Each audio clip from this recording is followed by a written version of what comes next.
Esta mañana yo quisiera platicar con usted respecto a el contenido de esta parte del Salmo 78, donde encontramos, usted sabe, dos importantes actividades que hace el pastor con el rebaño. Ya hubo tiempo atrás, ¿verdad? Esto hace años que hemos estado hablando de estos temas, pero no lo hemos tocado últimamente y me parece, hermano, tan importante porque es necesario dada la situación actual en la que nosotros nos encontramos y vivimos. Pero yo quiero decirle que hay en nuestros días, hermano, un estrés generalizado. No sé si usted lo ha notado, ¿verdad? Por las expectativas, ¿verdad? De un año que comienza y un nuevo periodo. Y estamos muchos, hermanos, ahí con algunas cargas económicas, sobre todo los padres, ¿verdad?, que tienen a sus chiquitos y que tienen que meterlos al colegio, haciendo ahí negociaciones de todo tipo con las inscripciones, con los cuadernos, con las colegiaturas, etcétera. Y nos preguntamos cómo va a estar este año, ¿verdad? Dado que no solo en Guatemala, sino que esto es global, ¿verdad? Hay una recesión económica global, ¿verdad? Y las expectativas económicas parecen no ser las mejores. Sumado a eso, en nuestro país hay mucha violencia, hay mucha corrupción, hay inseguridad, y nos preguntamos nosotros qué trae todo esto para nuestras vidas. Yo quisiera decirle que estamos escondidos en el hueco de su mano, ¿eh? Y dice su palabra que de ahí nadie nos podrá arrebatar. Es más, tenemos nosotros la certeza y la seguridad que hay un plan para nosotros. Es decir, no somos el resultado de una cuestión improvisada, ¿verdad? De un acto ahí fortuito, casual, de un accidente de la naturaleza, sino que todo lo que respecta a nuestra vida está calculado por el Señor, está proyectado, de tal manera que se va cumpliendo de acuerdo a sus designios. Ahora, yo quiero decirle algo que hay en el pueblo de Dios, muy adentro, aquí en una parte que no se puede ver ni se puede tocar, algo que se llama nuestro espíritu, ¿verdad? No estoy hablando del alma, el alma está ahí casi que se pudiera tocar, tampoco se puede palpar porque es intangible, pero ahí está el alma, ¿verdad? Presente a través de la memoria, a través de los pensamientos, ahí está el alma, usted la puede detectar de alguna forma. El espíritu, hermano, está aún más profundo, adentro de nuestro ser. Y ese espíritu ha cobrado vida cuando nosotros tenemos una relación con Dios a través de Jesucristo. A través de ese espíritu nosotros nos contactamos con Él. Y es la única forma en que nosotros podemos tener comunión con Dios. Por eso Él ha dicho que Él anda buscando adoradores que le adoren en espíritu y en verdad, porque con Dios se conversa únicamente de espíritu a espíritu. Ahora bien, yo quisiera decirle que es importante para nosotros recibir la ministración de Dios a nuestra vida. Esa ministración es la atención, es el cuidado, hermano, es el favor de Dios. Esa ministración es la acción de Él en nuestro beneficio y se manifiesta únicamente, le quiero decir, a través de esa vida espiritual que nosotros podamos tener. Pero eso es muy importante, nosotros como creyentes, distinguir, hermano, entre lo que son las emotividades del alma, los sentimientos y las emociones, y lo que es la actividad espiritual. A veces nos ponemos nostálgicos, ¿no es así? Nos ponemos melancólicos y tenemos la idea, ¿verdad?, de que hemos tenido una experiencia espiritual. Pudiera ser que sí, hermano. Pero le quiero decir, hay que ir más a fondo, a llegar al espíritu, porque eso es lo que necesitamos. Que el Señor fortalezca a nuestro hombre espiritual, lo dice la palabra, a través de su espíritu.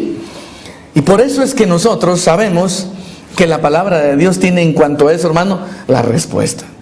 No hay otra forma en que nosotros podamos ser instruidos, sino solamente a través de lo que dice la Escritura. Así es que hablándole de esa necesidad que tenemos, yo quiero decirle de que es la voluntad de Dios para nosotros, que Él quiere llevarnos a lugares de delicados pastos. ¿Sabe usted que el pastor, cuando trabaja con el rebaño, están las ovejitas ahí inquietas, correteando de aquí para allá, moviéndose, etcétera? Y el pastor, que las conoce a todas por nombre, trata de que ellas puedan llegar a sus manos, porque cuando llegan a sus manos, entonces Él las ministra. Las ovejas tienen necesidad de que el pastor le ponga la mano encima. A las ovejas se les hacen unos nidos de moscas aquí en la cabecita. Y esos nidos de mosca producen podredumbre. A veces son tan fuertes que llegan incluso hasta el mismísimo cráneo y estorban y dificultan la actividad de la ovejita. El pastor agarra el aceite, les echa esa unción sobre esta parte y deshace todos esos nidos de mosca, y la oveja necesita que el pastor haga eso. Además, el pastor tiene que esquilar a las ovejas, porque usted sabe que a las ovejas les crece la lana, y cuando tienen demasiada lana, ese calor corporal que almacenan producto de la cantidad de lana que tienen en demasía, en exageración, les produce enfermedades. Acumulan bichos también. Entonces el pastor tiene que esquilar. Yo no conozco qué instrumento utiliza el pastor, me imagino que hace una especie como de tijera, ¿verdad? Y les corta. Además, yo estaba leyendo por ahí en un documento de que hay cierta parte aquí en el frente que se le conoce como el vellón.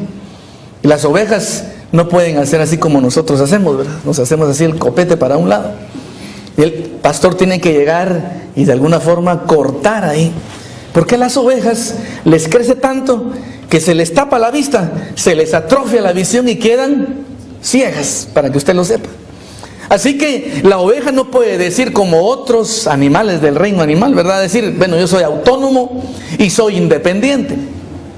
Además, la oveja se confunde porque es muy torpe. Ya lo hemos platicado aquí de que su visión es muy corta y a una distancia de 3 metros deja de distinguir con claridad, ¿verdad?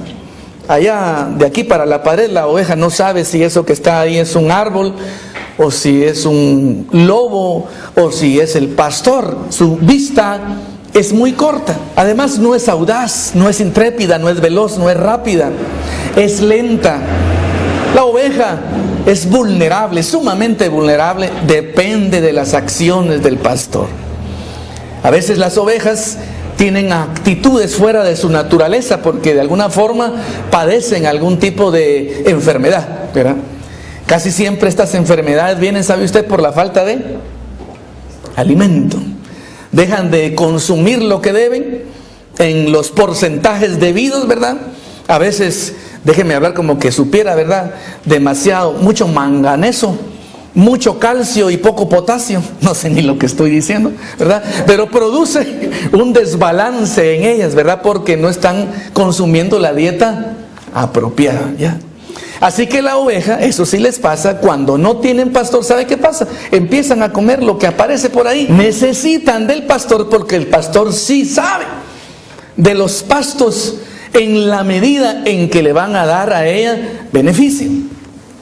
Les contaba también la otra vez que se dice que las ovejas son artiodáctilas, porque fíjese usted que no tienen dientes en la parte de abajo.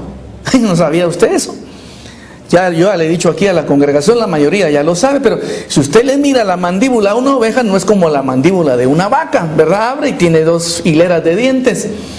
Las ovejas no, aquí solo tienen encías, y no es porque estén cholcas, sino que así las hizo Dios, y solo tienen dientes en la parte de arriba. Es una cosa curiosa. Así que ellas, cuando van a comer el pasto, no le dan un mordisco a eso, ¿verdad?, sino que hacen una presión sobre el pasto y con un movimiento de cabeza lo arrancan. Así que una oveja se va a un montarral donde hay pasto, como decimos en buen chapín, sazón. Lo único que hace es rayarse las encías, y ese pasto sazón no tiene los nutrientes que ella necesita. Cuando una oveja se ha dejado de alimentar de forma correcta, empieza con ciertas manifestaciones ahí que es fácil detectar y el pastor las conoce. Que no ha sido bien alimentada da problemas, no solo a ella misma, sino que también da problemas a las demás ovejas del rebaño. Por ejemplo, empieza a cornear a otras, empieza a pelear con otras, ¿verdad? Y obviamente, hermano, esto es una prefiguración de nuestra actividad como hijos de Dios. Dice la Biblia que nosotros somos ovejas de su prado. ¿Dicen amén? A veces se le está metiendo a usted ahí, ¿verdad? Y está viendo que un hermano por ahí le cae mal. Entonces hágase la pregunta, ¿no será que esto es porque estoy empezando a dejar de alimentarme de forma correcta? ¿No será que me hace falta el buen pasto? ¿No será que a veces quizás he dejado de escuchar la palabra del Señor? Le voy a decir, nos pasa cuando por algún periodo de tiempo nos hemos dejado de congregar y hemos dejado de escuchar la palabra del Señor. El único alimento, hermano, el que nutre nuestro ser, el que nos hace hacer clic espiritual con el Padre Celestial, ¿sabe cuál es, hermano amado? Es la palabra del Señor. Por eso usted debe de ser muy vigilante, ¿verdad? Debe de ser muy acucioso sobre este aspecto, porque la palabra de Dios nos hace hermanos saludables en Cristo. Otra situación que es notable cuando una oveja está mal alimentada es que se empieza a aislar, ¿verdad? Las ovejas por naturaleza son, a ver si se recuerda de la palabra, son gregarias, es la palabra, son gregarias. Eso significa que siempre están juntas, unas con otras, ¿verdad? Cuando nosotros estamos padeciendo estos síntomas de una mala nutrición espiritual, empezamos a andar solos. Ya usted lo sabe, desde el libro de Génesis el Señor lo viene anunciando y dice, no es bueno que el hombre esté solo. A lo largo de toda la Biblia, Eclesiastés, Proverbios, etcétera, dice, mejor son dos, dice, que uno, porque si uno cae, dice, el otro le levanta. Así es, hermano. Y en la iglesia, de la misma forma, se produce algo que en el mundo secular se ha descubierto. Le tienen su nombrecito bien especial y bien complejo. Es la palabra sinergia. No sé si usted lo ha oído. Dicen que la sinergia es que el efecto del grupo es superior al efecto de uno solo, ¿verdad? Por eso se utiliza mucho para hablar de un trabajo en equipo. Pues así es la iglesia, así es el cuerpo de Cristo. Actuamos, somos poderosos. ¿Sabe una cosa? Cuando estamos, hermano, en grupo. Cuando estamos en grupo, cuando estamos congregados, los dones del Espíritu Santo ahí, hermano, actúan y se manifiestan. Cuando el pueblo está congregado, cuando el pueblo está reunido, el Señor dice, ahí estoy yo en medio de ellos. Dice amén. Por eso es importante, por eso es crucial, hermano, que aprendamos y que entendamos que somos ovejas del prado del Señor y que debemos de estar, hermano, congregados. Cualquier cosa que venga a tratar de evitar esta experiencia de congregarse, hermano, debe de ser desechada. Debemos de hacerla a un lado. Definitivamente yo le diría, esto no viene de parte del Señor. El enemigo sí va a tratar de hacer algo. ¿Sabe qué va a tratar de hacer? De ponerlo solito, de apartarlo del rebaño, porque él tiene un propósito, él tiene un plan. Y por eso quisiera que usted leyera ahí en su Biblia, por favor, un versículo de 2 de Samuel 17:1. Vea cómo dice 2 de Samuel 17:1 y 2. Dice, entonces Ahitofel dijo a Absalón, yo escogeré, dice ahora, 12,000 hombres y me levantaré y seguiré a David esta noche. Caeré sobre él mientras está cansado y débil de manos. Lo atemorizaré y todo el pueblo que está con él, ¿qué dice? Huirá y mataré al rey solo. Mire, esto es la estrategia del enemigo, hermano. ¿Sabe qué dice la Biblia? Que nosotros, dice, no ignoramos sus maquinaciones. El servicio de inteligencia del cielo es bien eficaz y nos ha notificado a nosotros todas las artimañas, todas las acechanzas, todo el tipo de ataque que el enemigo quiera hacer con nosotros. Ahí dice, no ignoramos sus maquinaciones. Y una forma muy común como el enemigo ataca es que quiere agarrar al cristiano solo. Aquí lo dice de forma prefigurada. Lo voy a atemorizar. Mientras esté solo, dice, voy a caer sobre él y lo voy a matar. A David se le ha informado y se le dice, mira, el enemigo quiere matarte. Nosotros ya lo sabemos. ¿Qué es lo que el enemigo hace, hermanos? Robar, matar y destruir. Le quiero pedir, por favor, por el bien de su alma y por la responsabilidad federal que usted tiene con el cuerpo de Cristo, porque usted forma parte de una entidad, usted no es autónomo, no se aísle, congréguese, no permanezca solo, no hagan una práctica de su vida cristiana una experiencia autónoma. No se independice, porque Dios no nos ha llamado a eso. Dios nos ha llamado a actuar, hermano, en lo común.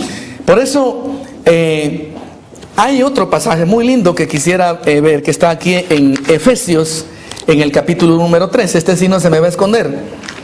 Búsquelo ahí rápidamente, por favor. En Efesios, el apóstol Pablo está ahora hablándole a la iglesia en el capítulo 3, verso 18. Vea cómo dice: para que seáis, dice, plenamente capaces, ¿cómo dice? De comprender con todos los santos. Interesante eso, ¿verdad? Cuál sea la anchura, la longitud, la profundidad y la altura. Dice, y de conocer el amor de Cristo que excede a todo conocimiento, para que seáis llenos, dice, de toda la plenitud de Dios. Pero ¿cómo dice? Para que seáis plenamente capaces de comprender, ¿cómo? Con todos los santos. Eso implica una comunión, eso implica la presencia del grupo. Eso es lo que significa la palabra iglesia. El domingo pasado lo tocamos muy brevemente, viene del griego eclesia, significa, hermano, asamblea. El Señor Jesús sorprendió a sus discípulos cuando en el ámbito hebreo utiliza por primera vez, hermano, una palabra griega que nunca se había utilizado en la Escritura. Y les dice: sobre esta roca edificaré mi iglesia. Y cuando habla de la iglesia, habla de la asamblea. Amén. Habla de la congregación, habla del grupo, pero no es cualquier grupo. Este es un grupo especial, porque yo aquí puedo detectar los espíritus de los justos hechos perfectos, hermano. Yo aquí lo que puedo detectar, hermano, es un fluir de cada uno de ustedes con el Padre Celestial. Hay una conexión, hay vida espiritual. La eclesia en la cultura griega se caracterizaba porque era un grupo especial. En la ciudad eran los que no tenían deudas, sus deudas estaban canceladas. Eran los que no eran prisioneros de guerra. Y conformaban a aquella élite también los que no eran de ninguna forma esclavos. Así es que ellos tomaban las decisiones, hermano. La iglesia.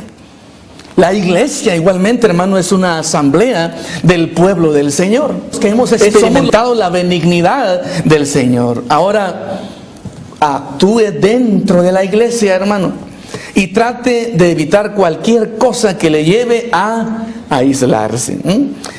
Ahora, la palabra del Señor, por supuesto, hace que nosotros amemos la congregación. Mira, la palabra del Señor nos hace ver a nosotros esta reunión no como el inconverso mira la reunión del club social. Mire, yo le digo una cosa, yo me topé una vez con una persona que no sé si es cristiano, pero me dice: fíjate que yo voy a la iglesia. Qué bueno. No a esta iglesia, a otra iglesia, y donde llega mucha gente, y me dice, pero fíjate que voy armado de tarjetitas, me dice, porque olvídate, yo lo que quiero hacer son conectes, me dice, para los negocios. Entonces digo, ¿qué problema, verdad? Porque obviamente aquí hay una situación anómala, ¿verdad? Uno no debe de ir a la iglesia para hacer conectes de negocios, hermano, ¿verdad? Déjenme extender la palabra todavía. Conectes de ningún tipo, hermano, ya. Uno aquí no viene a agradar a nadie, hermano. O sea, no es por el hombre, sino que uno viene a tener un contacto y una experiencia con el Señor, pero sabiendo siempre que esa experiencia se va a magnificar y va a fulgurar y va a ser más comprensible cuando la tengamos en compañía de todos los hermanos. Amén. Así que es importante, hermanos, saber por qué yo voy a la iglesia, ¿verdad? Tengo una necesidad social, tengo una necesidad de pertenecer a un grupo, eso es. No, hermano, esta no es la situación. Tiene usted necesidad de fluir en el Espíritu. Tiene necesidad de que Dios le ministre, que el Señor actúe sobre su vida. Así como la ovejita de la figura necesita la intervención directa del pastor sobre su existencia, sobre su ser. ¿Cuántas cosas quiere hacer el pastor con la oveja? Algunas de ellas son instrucciones: llamarle por nombre, hablarle para que la oveja se acostumbre al timbre de su voz y la reconozca. Lavarla, como le dije, cortarle el vellón aquí, hermano, esquilarla, jugar con ella, lavarla, limpiarla. La oveja necesita de la acción directa del pastor sobre ella. Cuando la oveja tiene problemas, la oveja se empieza a aislar. Yo ya le he comentado de que el pastor estaba equipado con cierta indumentaria, ¿verdad? Utilizaba un saco que se llama el zurrón pastoril. Aquí en el zurrón siempre cargaba piedras. Cargaba también una honda. Cargaba también por acá la vara. Y también por acá cargaba, ayúdeme, ¿qué más? El cayado, muy bien. La vara y el cayado son dos instrumentos muy interesantes. El cayado era una vara con una curva en la punta. Si una ovejita se empezaba a ir por allá, él venía, agarraba el cayado, aplicaba el cayado, era una vara larga, y la jalaba. Era una manera de atraer a la ovejita.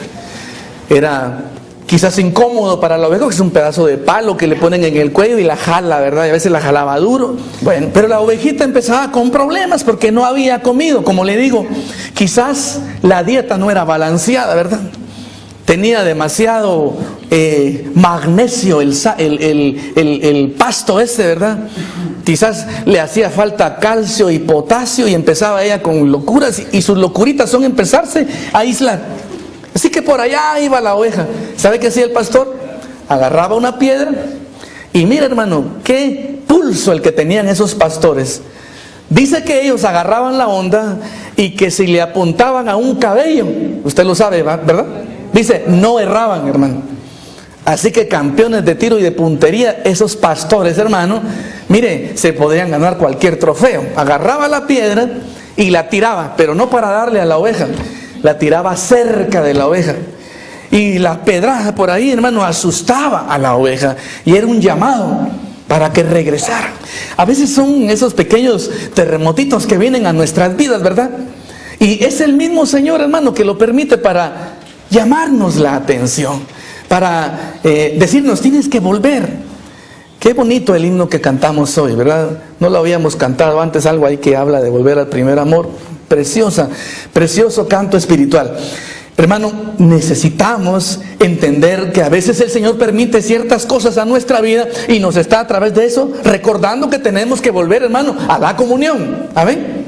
Es el buen pastor, hermano, con lazos de amor todavía, llamándonos, hermano, para que regresemos, para que volvamos. A veces la ovejita se va, hermano, y se pierde de vista.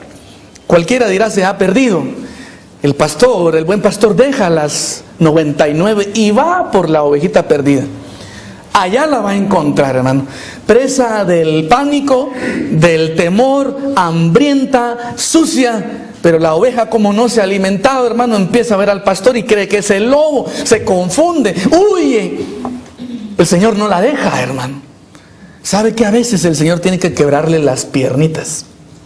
Y truenan las piernitas de la pobre oveja, hermano. Se la pone sobre sus hombros y vuelve con ella fracturada, lastimada, herida, pero el Señor la trae, hermano, al redil. Es decir, el Señor tiene muchas metodologías. Ojalá que no tenga Él que usar con nosotros esos métodos drásticos, hermano. Ojalá que con lazos de amor nosotros entendamos y comprendamos, que aprendamos a escuchar su voz, hermano, que podamos distinguir cuando Él nos está atrayendo, que veamos la necesidad que tenemos de estar cerca, que Él nos ponga sus amorosas manos y que nos ministre, que intervenga, hermanos, en nuestro beneficio, porque lo necesitamos. Ahora, en el Salmo leíamos nosotros dos cosas muy importantes. Yo quisiera que lo volviéramos a ver. ¿Se recuerda Salmo 78? Y ahí yo quiero que usted detecte esta situación. Se ven dos actividades principales que hace el pastor. Aquí algunos ya las saben, ¿verdad? Pero veamos, dice Verso 71 dice, detrás de las paridas, dice, lo trajo para que apacentase, dice, a Jacob su pueblo y a Israel su heredad. Ahora ponga atención, dice, mire, los pastoreó conforme a la integridad de su corazón. ¿Y qué más? Perdón, dice, los apacentó y luego dice, los pastoreó con la pericia de sus manos. Muy bien. Esto es muy importante porque ahora usted va a buscar en San Juan, en el capítulo 21. Es el último capítulo de San Juan. Ahí está hablándole el Señor a Pedro. Usted sabe, después de ese momento en que Pedro le ha negado, ¿verdad? El Señor resucita, el Señor lo restaura. Eso quiere decir que cuando nos equivocamos, cuando fallamos, cuando pecamos, hermano, el Señor no nos desecha. Él tiene misericordia, no abandonó a Pedro. Él lo fue a buscar. Y entonces, verso 15 dice, capítulo 21, cuando hubieron comido, Jesús le dijo a Simón, Pedro, Simón hijo de Jonás, ¿me amas más que estos? Él le dice, sí Señor, tú sabes que te amo. ¿Qué le dice el Señor? Apacienta mis corderos. Volvió a decirle la segunda vez, Simón, hijo de Jonás, ¿me amas? Pedro le respondió, sí Señor, tú lo sabes, sabes que te amo. ¿Qué le dice el Señor? Pastorea mis ovejas. Estos dos versículos usted los puede utilizar como una base para apuntalar esto. El pastor hace dos cosas con el rebaño. Dígame usted cuáles son. Número 1, apacienta. Y número 2, pastorea. Ahí está, ¿verdad? Primero le dice apacienta y después le dice pastorea. Aquí en el Salmo igualmente, ¿verdad? Dice el verso 72, los apacentó conforme a la integridad de su corazón y luego los pastoreó con la pericia de sus manos. Déjeme explicarle qué es cada una de las dos cosas, porque eso usted y yo necesitamos que el Señor haga con nuestras vidas, hermano. El eje central, el clímax, la médula de todo el asunto aquí es el pastoreo. Ese es el asunto. Yo quiero que Cristo pastoree mi vida, hermano. Yo estoy seguro que usted también quiere que Él pastoree su vida. Esa es la acción directa del pastor sobre usted. Cuando Él llega, lo toma en sus manos, lo examina, mira qué le hace falta, le provee, le sana, le limpia, le liberta, le ayuda, le aconseja, le guarda, lo lava, lo purifica, lo transforma, está cerca de Él, hay contacto, hay intimidad, hay consolación. Ahí nuestro hermano Alexis utilizó una palabra hoy que es la palabra el confort. ¿Utilizaste esa palabra en algún momento? El confort del Espíritu. Esa palabra es bíblica. ¿Quién se recuerda dónde está esta palabra? Muy bien, está en el Antiguo Testamento, en el Salmo 23. Ahí dice, ¿verdad? Confortará mi alma. ¿Qué es confort, hermano? Es comodidad. Es estar uno cómodo, otra vez, ¿verdad? La misma palabra. Es estar uno, ¿qué más? Ayúdenme, ¿qué más podríamos decir? Estar uno confiado, estar uno a gusto, ¿verdad? Un hermano que hace himnos habla de esta experiencia como estar entre los algodones del pastor. Porque es el pastor, entre sus prácticas también prepara ciertos algodones para la ovejita cuando está enfermita y la pone ahí. El pastor es bien tierno y bien dulce con las ovejas. Bien, ese confort del Espíritu es lo que usted y yo necesitamos. Ahora le digo una cosa, hay algo que evita que lleguemos a esa experiencia. ¿Sabe qué es? Que andamos correteando de un lado para el otro. Que estamos inquietos, hermano, y estamos ahí, va de patear a los demás, o acorneando a los demás, o huyendo del rebaño. Es por falta de una buena dieta. A diferencia de hermanos, nosotros, el pueblo del Señor, dependemos 100% de Él. Él ha utilizado infinidad de figuras y de símiles para que comprendamos esto. Un día le dijo a sus discípulos, yo soy la vid. ¿Se recuerda? Y vosotros los pámpanos, dice. ¿Y qué más sigue? Dice, y separados de mí, nada podéis hacer, hermano. Nada es nada. La oveja depende también de la misma forma del pastor. Nosotros también dependemos de esa forma de la administración del Señor Jesús. Ahora, el pastoreo es esto. Y aquí en el Salmo se utiliza esta palabra. Dice, véalo ahí por favor, verso 72. Dice, los pastoreó, como si alguien lo tiene ahí a la vista. Los pastoreó. Verso 72 del Salmo 78. Dice, con la pericia de sus manos. Esa palabra es muy reveladora. Alguien que me ayude a decirme qué significa pericia, hermano. ¿Habrá alguna Biblia ahí? Y tal vez el pastor Archila no tiene la Biblia de las Américas, no la anda cargando. Para ver cómo dice el Salmo en el verso 72. En vez de pericia, ¿alguien tiene? ¿Cómo dice? Delicadeza podría ser también, ¿verdad? La destreza, la habilidad, el cuidado, le digo la maestría, ¿verdad? El expertaje. ¿Qué significa eso de pericia, hermanos? Astucia. También podría ser el buen manejo, el conocimiento pleno y absoluto de la causa y de la situación. ¿Será que es sabiduría utilizada como una ciencia o arte? Interesante lo que está diciendo nuestro hermano. Destreza, dice. Yo le quiero decir una cosa. El sociólogo, el politicólogo, el filósofo, el mago, el hechicero, nadie puede manejar su vida como Cristo. Aquí estamos tratando de averiguar qué significa esta palabra, y lo que significa es maestría. Significa dominio total. Él se la sabe de todas. No hay nada que se escape, hermano, de su poder. Dice amén. Dice, Él pastorea sus ovejas con la pericia de sus manos. Él sabe exactamente y cumplidamente qué es lo que usted necesita. Óigame pues, le conviene caer en las manos de Cristo. Dice amén. No se escape, no se escabulla, no se vaya por ahí, hermano. Mire, lo que usted necesita, Cristo lo tiene.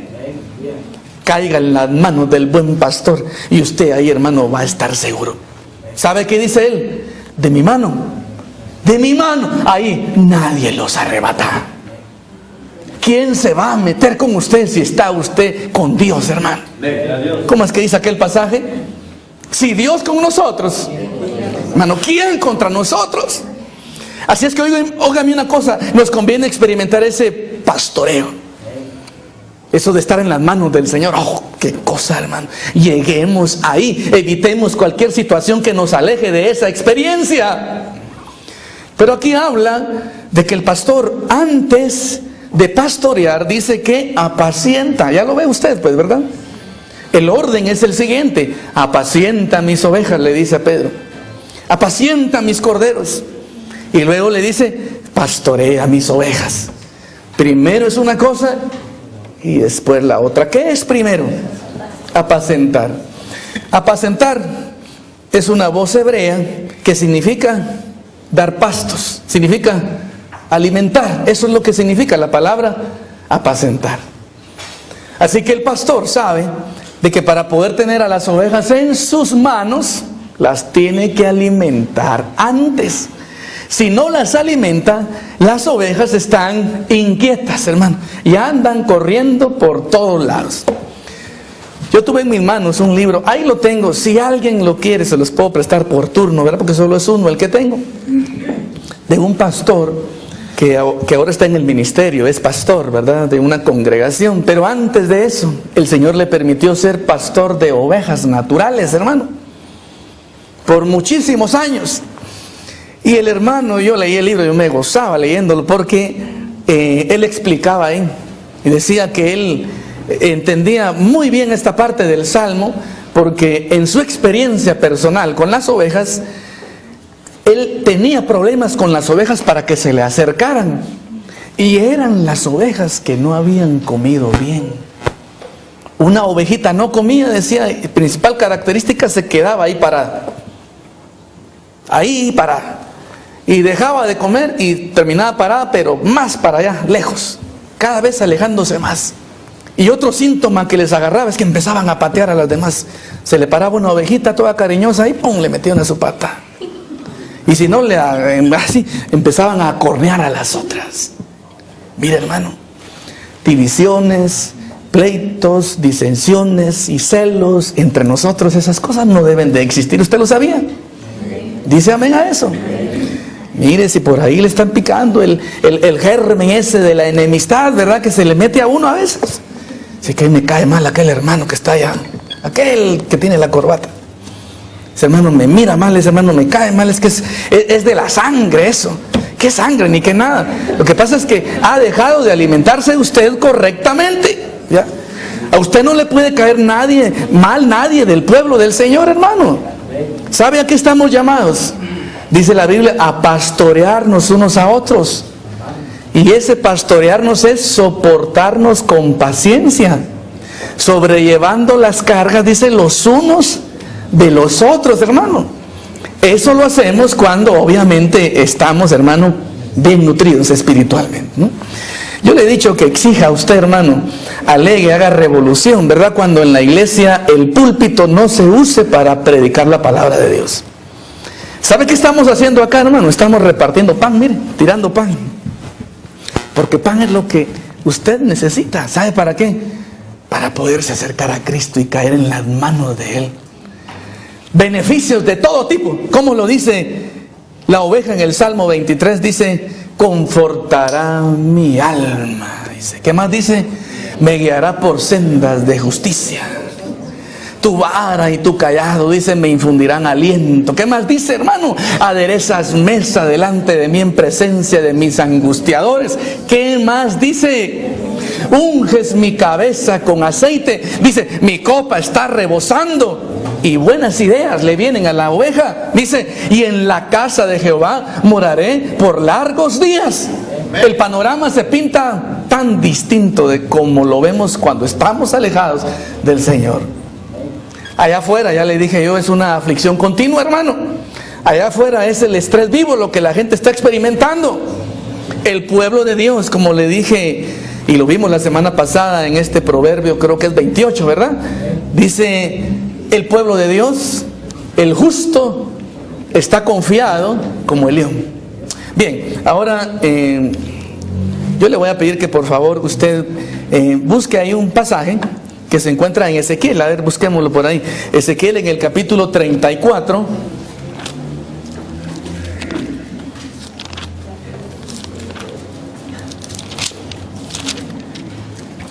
Ezequiel 34.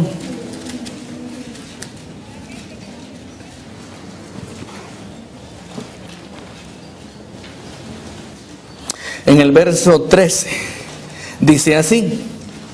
Dice el Señor, yo las sacaré de los pueblos, dice, y las juntaré de las tierras, las traeré a su propia tierra y las apacentaré. Mire qué hermoso, hermano. Dice, las apacentaré en los montes de Israel, por las riberas y en todos los lugares habitados del país. Verso 14 dice, en buenos pastos las apacentaré. Y en los altos montes de Israel estará su aprisco. Allí dormirán, dice, en buen redil, y en pastos suculentos serán apacentadas sobre los montes de Israel. ¿Qué habla de eso? Habla de una buena dieta. Habla de una porción, la que se necesita, la que tiene dientes, hermano, que uno amerita, ¿verdad?, en el momento. ¿Quién da ese alimento? El Señor. Le quiero decir otra cosa. Las ovejas se caracterizan por algo. Son sumamente autónomas en cierto momento cuando algo malo les pasa, que es la falta de buena comida. Isaías 53, hay un pasaje ahí, si alguien lo recuerda, como dice, cada uno se descarrió como ovejas, dice, cada cual tomó por su camino. Mire usted cómo son las ovejas. Dice que cada una agarró por su camino, así como las ovejas, así son. hay dentro de nosotros, hermano, una propensión a ese individualismo.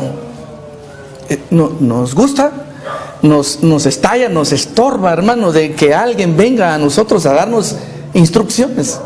Que alguien nos diga, bueno, te recomiendo que hagas esto, el camino es por aquí.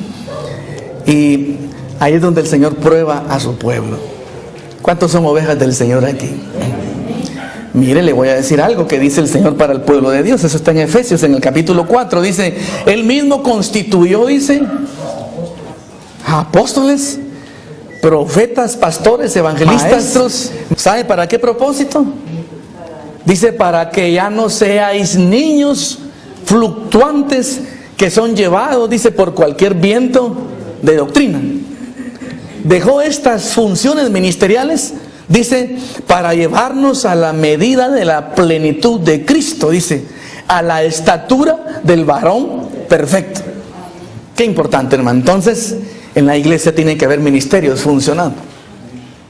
¿Y los ministerios para qué son, hermano? Para que a través de ese contacto nosotros crezcamos espiritualmente. Por eso es importante que haya esa comunicación, hermano, también entre el pueblo del Señor y sus pastores. Yo le comentaba el día viernes, ¿verdad?, que una cosa que debe de distinguir a los pastores, además de su buen testimonio, además de que solo deben de ser esposos de una sola mujer, no dados al vino, no pendencieros, no codiciosos, dice, ¿verdad?, que tengan a sus hijos en sujeción, que gobiernen bien su casa, son características, hermano. Dice que también deben de ser accesibles, deben de ser amigables, deben de ser personas que inspiren confianza, deben de ser personas a las cuales usted, hermano, puede llegar. Un pastor no es como un ministro de Estado, ¿verdad? ¿Quién llega con el ministro de Estado, ¿verdad? Tiene que pedir audiencia y después de un montón de veces se la rechazan, le dicen que está muy ocupado, no se puede. No, hermano, en el caso de los ministros del Señor debe de ser algo completamente distinto. No debe ser un ser inalcanzable, sino que debe ser alguien que esté ahí a la mano, con una actitud de amigos, con una actitud de consolación, alguien que en cualquier momento pueda estar dispuesto para echarle la mano a usted, con tiempo para sus necesidades, para escucharle. Pero también se necesita que el pueblo del Señor tenga una actitud de abrir su corazón, de contar, de comentar, de ministrarse, hermano, de llegar a pedir consejo, y muy importante, una actitud humilde y de mansedumbre. Esa actitud, hermano, hace que nosotros crezcamos espiritualmente.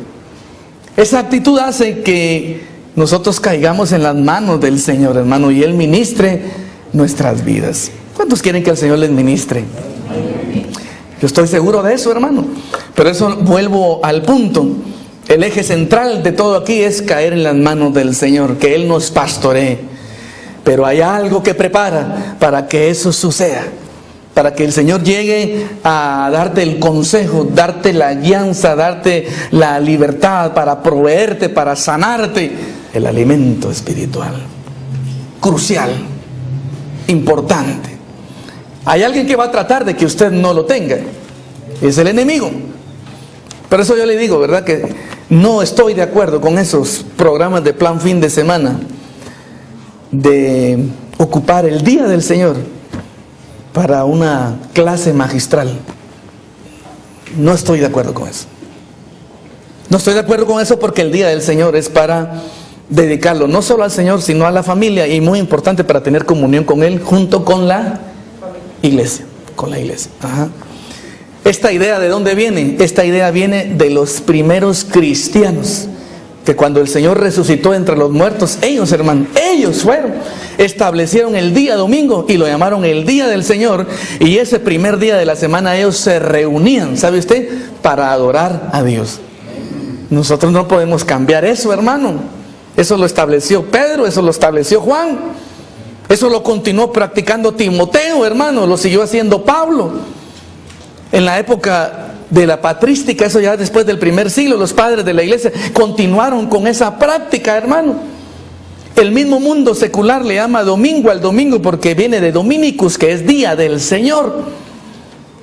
El día domingo es para que la iglesia se reúna, para que la iglesia se congregue, para que la iglesia le sirva. Así que algo muy importante también, hermano, prepare usted el escenario, ¿verdad? Prepare usted el escenario. Haga su oficio entre semana, ¿verdad? No vaya usted a decir que, bueno, el domingo va a hacer caldo y empieza... no, hermano, el domingo en la mañana es para estar aquí. Así que ya desde el sábado en la noche deja cocidas sus verduras ahí, o no sé cómo le hacen, ¿verdad? Hay una vez una hermana me dijo, yo no puedo ir a la iglesia el domingo porque ese día yo tengo que lavar. No, lave en la tarde, hombre, lave en la tarde. O lave el sábado, hágalo cualquier otra hora. El día domingo venga a la iglesia. No acepte trabajos el día domingo. No se mete a estudiar el día domingo, ni modo. Si le meten que tiene que ir a hacer un examen, pero que usted no lo ha planeado, pero le obligan, no tenemos más remedio, ¿verdad? En algún momento algunos hermanos acá tienen que ir a trabajar el día domingo porque les imponen esa situación. Bueno, ¿qué se va a hacer, verdad? Pero no busque usted.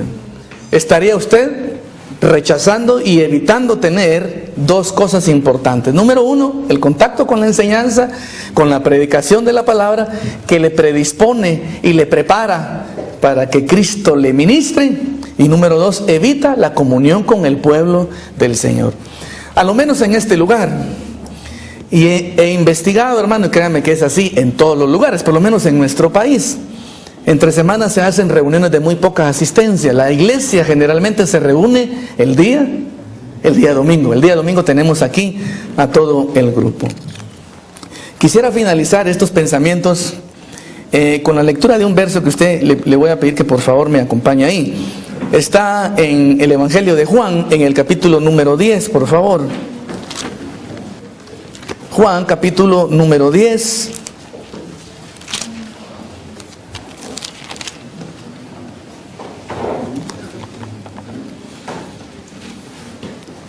Ahí dice así, San Juan, capítulo 10, verso 9.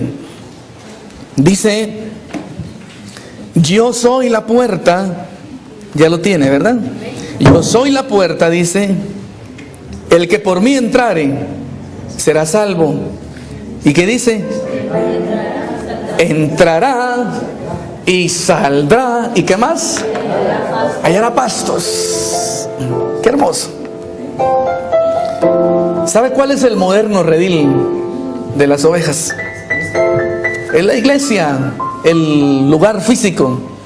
Esta bodega que aquí querían convertirla en una industria panificadora. El Señor decidió que fuera panificadora, pero de pan del cielo. ¿Amén? Así.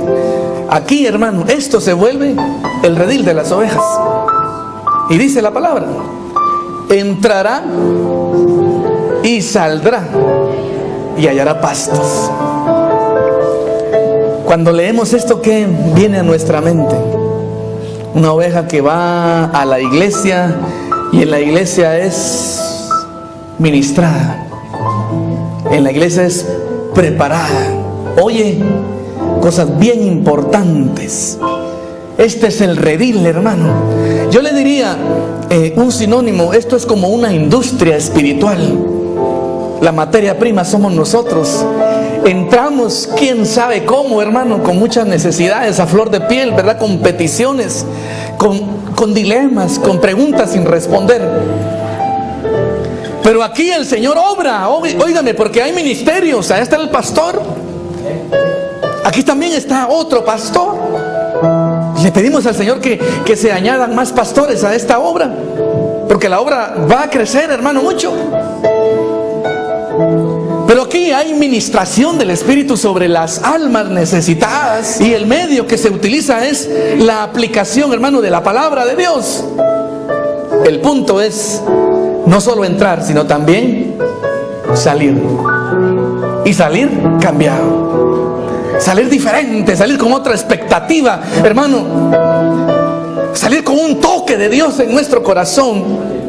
Le voy a decir más o menos como entraban aquellos endeudados, afligidos de corazón. Entraban a aquel redil que era la cueva de Adulam. ¿Se acuerda usted? Y se paraba David a la puerta y a todos le permitía la entrada. ¿Qué pasaba en la cueva, hermano? Nadie lo sabe. O sea, detalles de la Biblia ahí no dice. Allá adentro había un entrenamiento, hermano. Había una capacitación. Déjeme decirle esto: cuando aquellos afligidos, endeudados, salían de la cueva, aquí tengo los versículos para que los lea después. Dice que salían, hermano, sus rostros como rostros de leones, sus pies ligeros como las gacelas sobre las montañas, diestros con la mano derecha para usar la espada y con la izquierda también, habilidosos.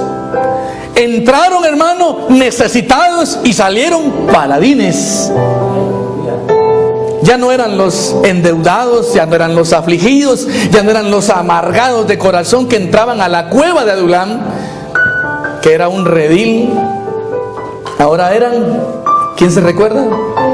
Los valientes de David. Ya no se hablaban de sus desgracias, de sus miserias, de su inutilidad, de su incapacidad, de su falta de visión. No se hablaba de eso, sino que se hablaba de sus proezas. Se habla de un Abisai, se habla de un Dodo edomita, se habla de un Eleazar, hermano. Cada uno hazañas. Dios quiere hacer proezas a través de nosotros, hermano. Amén. Y ha proveído un redil, ha dado aprisco a su pueblo para que la iglesia, hermano, sea edificada. Óigame una cosa: el buen pastor quiere hacer con usted algo hoy. Quiere ministrarle, quiere poner la mano encima de usted, quiere ungirle, hermano. Sabe bien su necesidad. Escúcheme: la maestría, el expertaje, la pericia de sus manos es lo que usted necesita. Que Él llegue ahí con su sapiencia, con su todo poder, con su habilidad. No se ponga en las manos del hombre, el filósofo, el psicólogo. Nada pueden hacer por usted. El que sí se las sabe todas es Cristo. Vamos a orar en esta mañana.